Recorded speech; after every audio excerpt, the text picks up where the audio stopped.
Good afternoon. Happy first day of spring. So Johnston's third chapter talks about behavior and our preconceived ideas about what causes behavior versus the actual science behind it. So the chapter starts with a small anecdote about a woman named Anna, who, although she is not board certified in applied behavioral analysis, is using ABA therapies in home treatment, helping families and individuals with ASD. So it goes on to explain that she has a young client named Scott. The behavior they seem to be targeting is his self-stimming.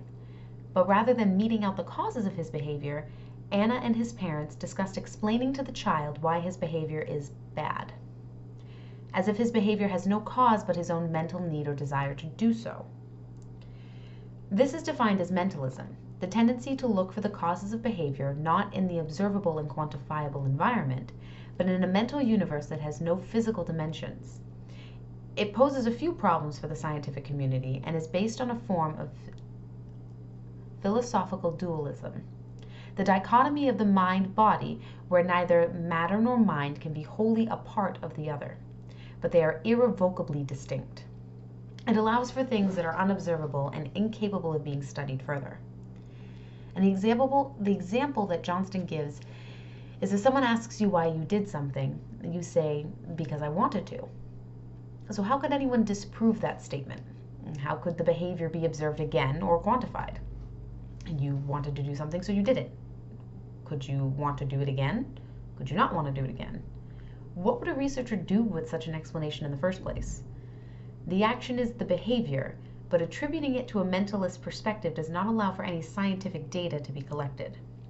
Mentalism, as Johnston states, interferes with our efforts to understand why we do what we do. They are, to him, a distraction from more useful scientific approaches to behavior. In a mentalistic perspective, one tends to invent the causes of behavior, rather than observe them. Skinner discussed three types of causes: the neural, the psychic, and the conceptual, which Johnston expanded upon in more depth. The neural refers to the nervous system, and consequently the invention of neural phenomena are common. An imagined quickening of the heart, for example, has no basis in any scientific understanding of the neurological state at the present time. You don't have a heart monitor on you. You can't for certain say that your heart rate has gone up. The psychic cause is far more common, according to Skinner. This refers to wishes, desires, wants, and dreams, and it is hardly limited to people without an understanding of psychology. I believe he mentioned Sigmund Freud, the ego, the id, and the superego. The last is the concept of conceptual inner causes. These have no basis in either physical or mental states of the person. They are simply notions about the person that are attributed to them. So things like intelligence or habits. He did well in the piano recital because he is inherently musical. This kind of explanation does not take into account the environmental factors of behavior and supposes an entirely internal cause. It seems to be a comforting thought, I think, that our actions are rooted in a mentalistic plane of existence.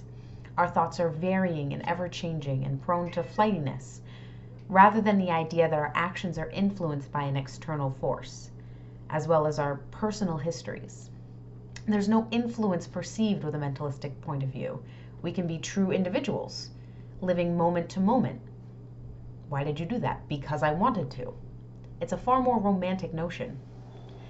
The chapter mentions Newton's first law of motion as an example of the mechanic nature of mentalism.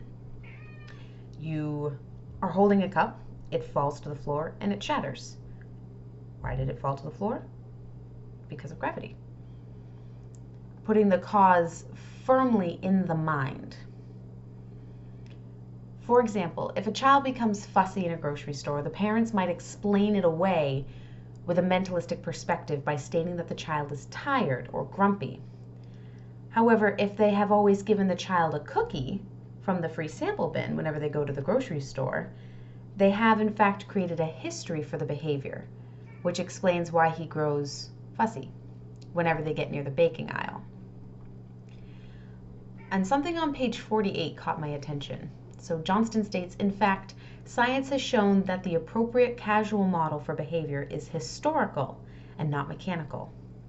What this means is that although behavior is mechanical in that it follows the laws of motion in the doing of them, hence Newton's first law,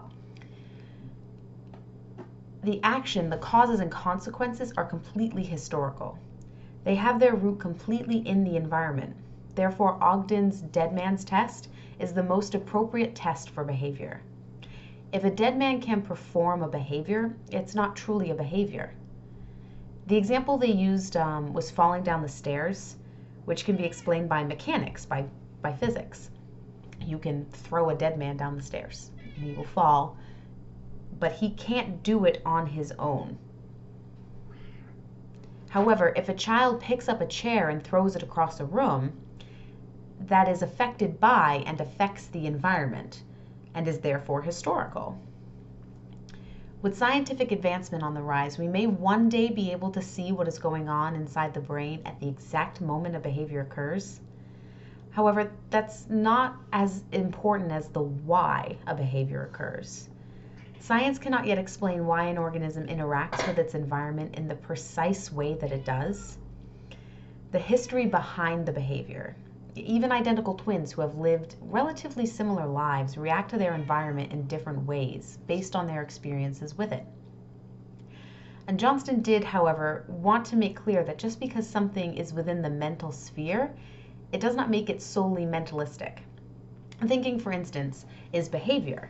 He defined behavior with Skinner's definition: behaving which automatically affects the behavior and is reinforcing because it does so. Thinking is a private matter, unless it is shared verbally.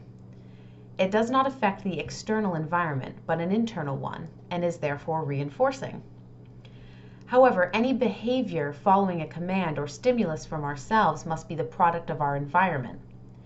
I believe the example they used is if we say to ourselves it is raining and bring an umbrella, the knowledge of the weather did not simply appear in our brains. We don't have magic weather knowledge, but came to us from an external stimuli, looking at the weather forecast or hearing the rain, the pitter-patter on the roof.